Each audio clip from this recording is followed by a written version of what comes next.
Shalom saudara sekalian, hari ini kita kembali merenungkan firman Tuhan dan kita sudah masuk di 1 Samuel 10 ayat 17 sampai dengan 27. Kali ini saya akan membacakan semuanya saudara, karena memang hanya 10 ayat.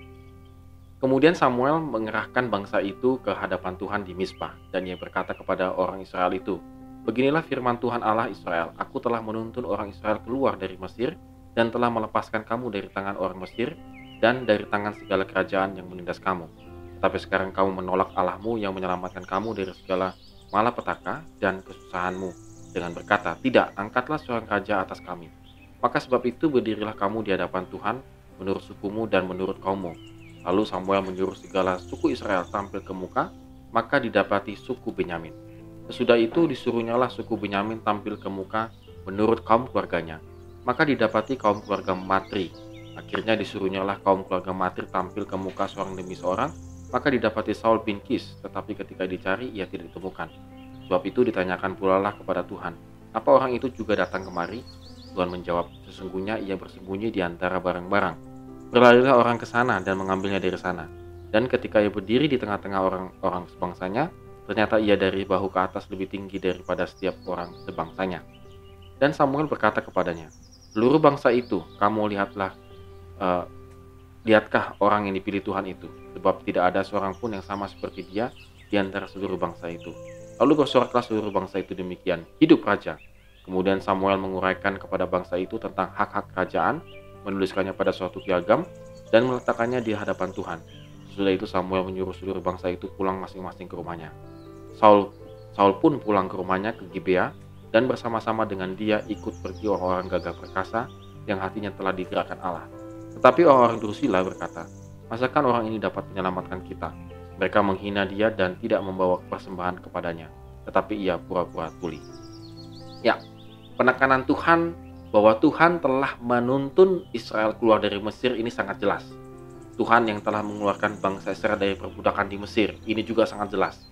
Tetapi mereka memilih untuk menghambakan diri di bawah raja manusia.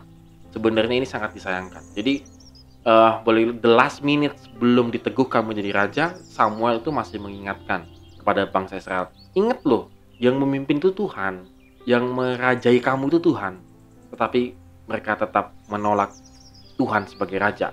Mereka lebih suka raja sebagai manusia. Inilah sifat manusia berdosa, yang selalu ingin mencari jalannya sendiri, terpisah dari Allah. Jadi saudara, secara natur kita memang demikian saudara sekalian. Dan inilah ditunjukkan oleh bangsa Israel kepada Samuel, bahwa walaupun Samuel sudah memperingatkan, tetapi mereka tetap memilih untuk jauh dari Tuhan. Meskipun demikian, Allah bukanlah Allah yang pasif ketika ditolak manusia. Tuhan tetap menuntun Israel di dalam memilih raja. Kita kemarin sudah melihat ya bagaimana Tuhan tetap menuntun dan mengurapi Saul menjadi raja. Sikap Saul yang bersembunyi ketika dicari menunjukkan kerendahan hati Saul untuk tidak menonjolkan diri di hadapan bangsa itu. Dia ngumpet saudara, dia sembunyi di gudang gitu ya, supaya dia nggak mau ya. Saul bersembunyi mungkin sambil berharap bangsa itu akan menemukan orang lain yang lebih pantas daripada dirinya untuk menjadi raja. Tapi kan tidak demikian gitu ya. Nah, kerendahan hati Saul juga terlihat dari sikapnya terhadap orang-orang yang meragukannya. Ia pura-pura tuli ketika orang-orang Drusilla itu menolak dan menghina Tuhan. Dan pada dasarnya orang-orang yang menolak Saul menjadi raja sebenarnya sedang menolak Tuhan. Jadi ini double dia sebenarnya gitu ya, kejahatan orang Drusilla itu. Atas kerendahan hatinya itu, Allah memberikan Saul orang-orang perkasa yang akan menjaga kedaulatannya sebagai raja. Artinya ketika Allah memilih, ia juga memperlengkapi. Ya, saudara, kemarin Allah memperlengkapi Saul, diurapi dan disertai, dan kali ini disertai juga oleh orang yang gagah perkasa, artinya kesatria, untuk menjaga Saul. Jadi saudara, ini luar biasa, penyertaan Tuhan terhadap Saul, bangsa Israel ini benar-benar ganda, benar-benar double. Nah, saudara, apa yang bisa kita lihat dari sini adalah orang yang menolak Tuhan pasti memiliki sikap sombong dan menghina, seperti orang yang Drusilla tadi, yang menolak Saul menjadi raja. Saudara, kalau kita menolak Tuhan, pasti kita punya sikap yang sombong. Kita merasa kita bisa mampu berdiri sendiri tanpa bantuan orang lain. Dan orang yang menerima Tuhan adalah orang yang rendah hati. Seperti tadi Saul pura-pura tuli.